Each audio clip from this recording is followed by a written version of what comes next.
सेई घर सेई अकड़ा आउ सेमिति ठीक स्वामी को पाखरे बसिछंती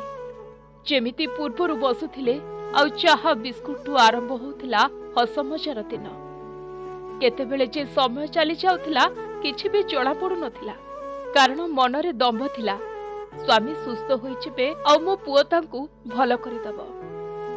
किंतु एबे लागुछि जेमिति मिछ स्वप्न देखुछंती मिछ अभिलाष नेई आगु जाउछंती पाखरे तो साही भाई समस्ते अछंती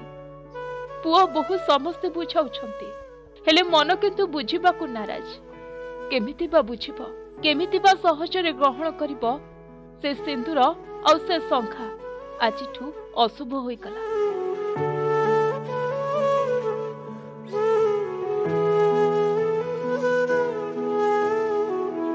हाँ आज्ञा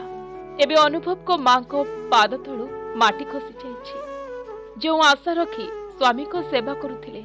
से सबु किछि आज वृथा होई जाइछि लागुछि जेमिति एबे भी पाखरे अछंती आउ एबे भी चा कप टिए मागुछंती दीर्घ दिन हला किडनी रोग रे पीड़ित होइथिबा बेले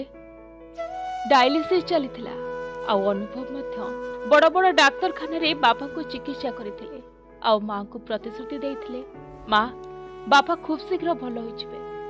किंतु आज अनुभव जो मां को कथा देइथिले से कथा आज अधरे रहि जाइछि चाहिले भी ना बाबा को फेराई आनुछंती ना मां को देइथिबा से प्रतिश्रुति को पूर्ण कर पारुछंती पाखरे पुओ बहु नातुणी समस्त अछंती हेले सानो बहु नांती जहां को अनेक भल पांती ससुर समस्ते एबे भांगी पड़िछंती किए मुहरे निर्माल्य देउछि तो किए धळा चादर उपरे फूलगदा करि पकाउछि किंतु दीर्घ दिन धरी जीवित थिबा भगवान रूपी बापा किंतु आउ केबे भी फेरिबेनी। कटक सिद्धेश्वर रावल रिपोर्ट प्रतिदिन टीवी।